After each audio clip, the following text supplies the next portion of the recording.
அதாவது நான் இங்க பாருங்க, சட்டம் ஒழுங்கு எப்படி செயல்படுது எல்லாருக்கும் திரும்பவும் நம்ம சொல்லிக்கிறோம். சட்டம் ஒழுங்கு எப்படி செயல்படுதுன்னு தெளிவா முதல்ல சொல்லிட்டாரு. ஒவ்வொரு இடத்துலயும் கேஸ் எப்படி பயன்படுது, முன்னாடி இருந்த காலகட்டத்தில் எல்லாமே சிஎஸ்ஆரா தான் இருக்கும். நீங்க பொதுமக்கள் யாராவது போய் கம்ப்ளைண்ட் கொடுத்தீங்கன்னா நீங்க உள்ள உங்களுடைய கம்ப்ளைண்ட் வந்து சிஎஸ்ஆர் ஆகிறதுக்கு ஒரு வாரம் ஆயிரும்.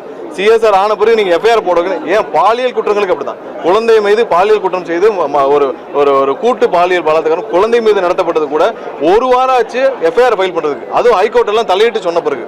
ஸோ இப்போ எல்லாமே வந்து எந்த சிஎஸ்ஆர் இதெல்லாம் வந்து இதே கிடையாது, உடனே வழக்கு பதிவு செய்யப்படுது. அது வந்து கிரிமினல் குற்றங்கள், கிரிமினல் கம்ப்ளைண்ட்ஸ்னா உடனடியாக வழக்கு பதிவு செய்யப்படுது.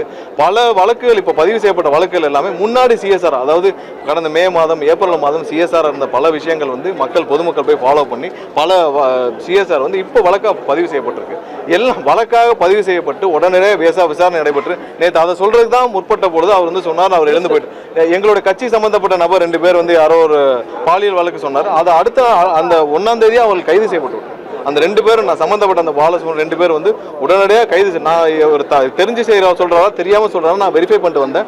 அதற்குள்ள கிளம்பி விட்டார் நேற்று எதிர்கட்சி தலைவர். அவங்க 2 பேர் கைது செய்யப்பட்டனர். யாருக்கும் எந்த பாரபட்சமும் கிடையாது, எல்லார் மீதும் கடுமையான நடவடிக்கை எடுக்கப்படுது. இல்ல சம்பந்தப்பட்ட எங்க பாருங்க, நீங்க நேற்று அந்த வழக்கில் சம்பந்தப்பட்ட நபர் உடனடியாக கைது செய்யப்பட்டார். அது நேற்று இல்ல, அந்த 1ஆம் தேதி கைது செய்யப்பட்டு விட்டார். 1ஆம் தேதி கைது செய்யப்பட்டு விட்டார். நீங்க சட்டமன்ற உறுப்பினர் மீது என்ன கம்ப்ளைண்ட்னா அவர்கிட்ட சொன்னேன்னு சொல்லியிருக்காங்க. சரி, அதற்காக நீங்க சட்டமன்ற உறுப்பினர் மீது என்ன நடவடிக்கை, அவர் எல்லாருக்கும் சொன்னதன் அடிப்படையில் நீங்க அந்த கம்ப்ளைண்ட் கொடுத்ததன் அடிப்படையில் உடனடியாக அவர் அந்த நபர் மீது கைது செய்யப்பட்டு அவங்களே கட்சியிலிருந்து அடிப்படை உறுப்பினர் நீக்கியாச்சு. ஒவ்வொரு நாளும் பலர் வந்து கட்சியில் சேர்ந்துட்டு இருக்காங்க. ஆனால் யாராவது தவறு செய்தால் யாராக இருந்தாலும் எவ்வளவு உயரிய பதவியில் இருந்தாலும் இந்த அரசு முதல்வர் யாரையும் காப்பாற்ற மாட்டார். தவறு செய்த நபர்கள் காப்பாற்ற மாட்டார்.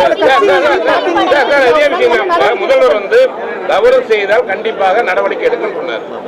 ஏற்கனவே கேஸ் என்ன டிலே நீங்க சொல்லியிருக்கீங்க, ஆளுநர் மாளிகையில அந்த தேக்க இருக்குன்னு வேற மற்ற கேஸ் எவ்வளவோ இருக்கு.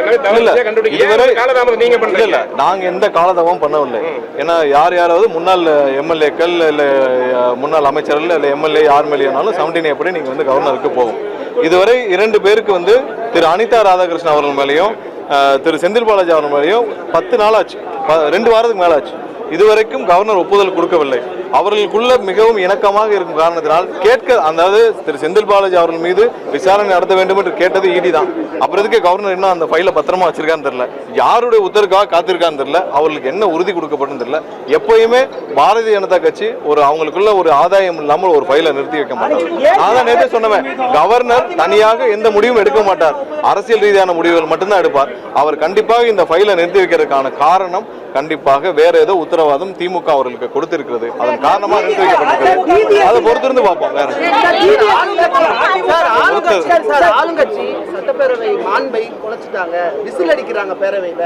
அதாவது சட்டசபையில் எவ்வளவு கேவலமாக திமுக உறுப்பினர் நடந்து கொண்டாலும் தெரியும். இன்னைக்கு வந்து கட்டுப்பாடற்ற கூட்டம் எங்களை பார்த்து சொன்னவர்களாம், எங்களுடைய தலைவர் சொன்னதுடன் கட்டுப்பாடோடு எல்லாரும் உட்காந்து சபையில் உட்காந்துருக்கோம்.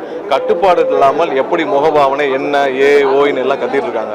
சரி, எல்லாரும் வந்து சட்டசபை ஒழுங்காக நடக்க வேண்டும், மக்களுக்கு நல்லது செய்ய வேண்டும், என்ன செய்ய வேண்டும் என்று ஆளுங்கட்சியை சேர்ந்த அனைத்து எம்எல்ஏக்களும் எங்களுடைய அமைச்சர்கள் கூட்டணி சார்ந்த அனைத்து கட்சிகளும் அமைதியாக இருக்கிறார்கள். ஏன் அதிமுக இருந்தாலும் அமைதியாக இருந்தாங்க, இவர்கள் மட்டும் பார்ட்டி ஃபண்ட்னு ஒரு கோவம் வந்துருச்சு. ஏதோ வந்து அவங்களை திருட தேல் கூட்டின மாதிரி கோவம் வந்தால் நீங்கள் வந்து அதற்கான நான் தான் சொல்லிட்டேன் என்னன்னு சொல்லிட்டு இதை ஒரு சில விஷயங்கள் சட்டசபையில் என்ன பேச முடியுமோ அதுதான் பேச முடியும். பார்ட்டி ஃபண்ட் ஒழிக்கப்பட்டிருக்கு, ஒழிக்கப்பட்டது உண்மைதான். பல பத்திரிகை நீங்களும்